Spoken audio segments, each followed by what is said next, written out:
कैसे एक 6 साल की बच्ची ने मचा दिया इंटरनेट पर कोहराम। क्या आज रिया की एक गलती से हमेशा के लिए वो दूर हो जाएगी अनिका से?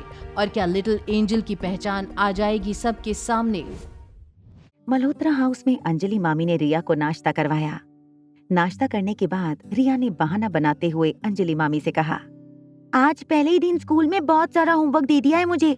आई थिंक मुझे अब बेडरूम में जाकर 3-4 घंटे होमवर्क करना पड़ेगा। मामी को किस करके रिया ऊपर अपने कमरे में चली गई। बेडरूम में रिया ने जैसे ही अपना गेमिंग टैबलेट ऑन किया, उसने देखा कि उसके फैन नानू ऑलरेडी उसके लॉगिन करने का इंतजार कर रहे थे। फैन नानू ने रिया के लिए काफी सारे टोकन भी रखे थे और रिया का टोकन बैलेंस अब इतना था कि दुनिया भर के गेमिंग एक्सपर्ट रिया से जेलस फील करके उसे ट्रोल करने लगे थे। किसी ने लिखा था, ये कोई चीटर है, कोई बच्ची इस तरह खेल ही नहीं सकती।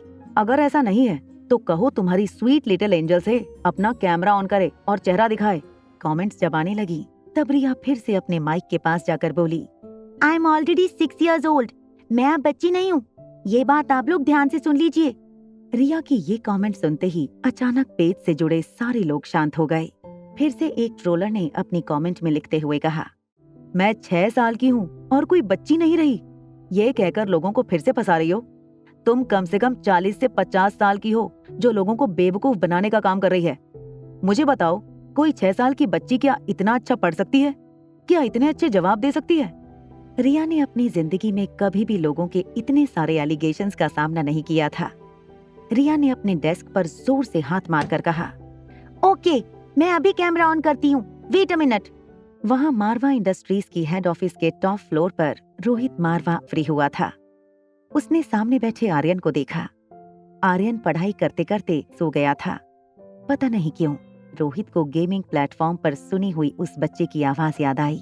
रोहित ने अपनी जेब से अपना मोबाइल निकाला और उसके गेमिंग एप्लीकेशन की साइट पर लॉगिन किया। रोहित ने लिटिल एंजल की आईडी सर्च की। आईडी के सामने आते ही उसकी स्क्रीन पर कुछ मैसेजेस फ्लैश होने लगे।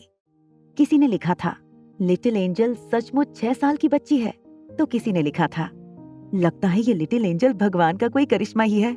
रोहित ने पेज को गौर से देखा। उसके टॉप कॉर्नर में एक छोटी सी विंडो थी जिसमें एक छोटी सी बच्ची नजर आ रही थी। उस छोटी बच्ची ने अपने चेहरे पर एक सफेद मास्क लगाकर रखा था।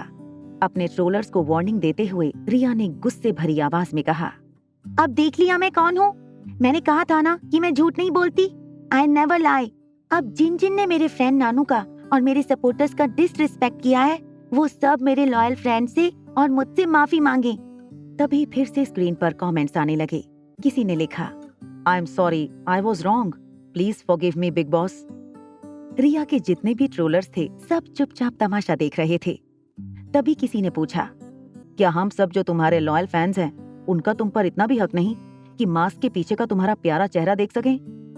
रिया ने सबको अपना हाथ दिखाते हुए कहा, I am so sorry my friends and my supporters, मैं ये मास्क नहीं निकाल सकती।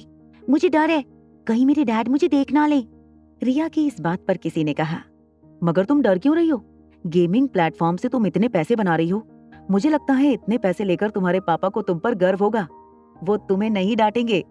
तभी रिया ने अपने फ्रेंड का जवाब देते हुए कहा, नहीं, मेरे डैडी मुझे डांटेंगे नहीं, मगर मुझे अपनी मम्मा से दूर ले जाएंगे और फिर शायद मैं अपनी मम्मा को कभी वापस न देख सकूं। इस बात से हैरान होकर किसी लड़की ने कमेंट की, क्या तुम्हारी माँ ने तुम्हें अकेले ही पाला है? तुम्हारी मम्मा तो कोई हीरो से कम नहीं लगती।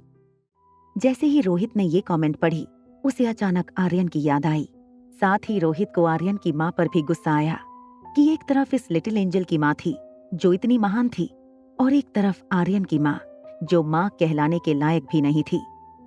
आर्यन की माँ की याद आते ही रोहित की आंखों में खून सवार हो गया था। रोहित का गुस्सा आर्यन की माँ के लिए बढ़ता ही जा रहा था।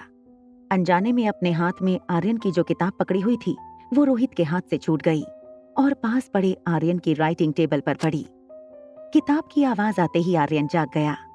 रोहित को इस तरह उसके सामने खड़ा देखकर आर्यन घबरा गया। आई एम सॉरी पापा, मेरी आंख लग गई थी। आर्यन की आंखों में अपने लिए इस तरह डर देखकर रोहित का गुस्सा गिल्ट में बदल गया। उसने आर्यन के बगल में बैठकर आर्यन से कहा, देखो बेटा, मैं तुम्हारा कोई दुश्मन नहीं हूँ। I want you to study, ताकि बड़े होकर तुम अपने पैरों पर खड़े रह सको। इसका मतलब ये बिल्कुल नहीं कि तुम्हें मुझसे या किसी से भी डर कर जीना है। आज से मैं तुम्हें नहीं बताऊंगा कि तुम्हें होमवर्क करना है या पढ़ाई करनी है, बल्कि तुम खुद ही इस बात का अंदाजा लगाओगे कि तुम्हें कब और कितनी मेहनत करने की जरूरत है। ये कहते हुए रोहित आर्यन के बगल से उठकर फिर से अपने डेस्क की ओर चला गया।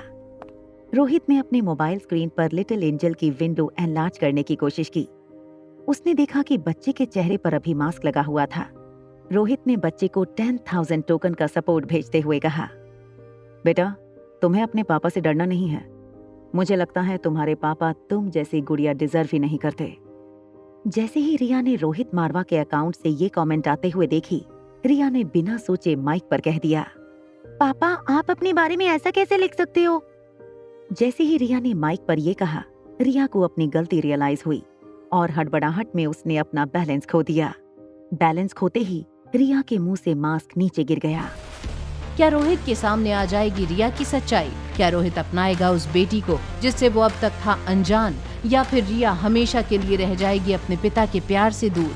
जानने के लिए देखिए अगला एपिसोड सिर्फ पॉकेट एफएम के YouTube चैनल पर। और एक लड़की को देखा तो के सारे एपिसोड्स को सुनने के लिए डिस्क्रिप्शन में दी हुई लिंक से डाउनलोड कीजिए पॉकेट एफएम ऐप।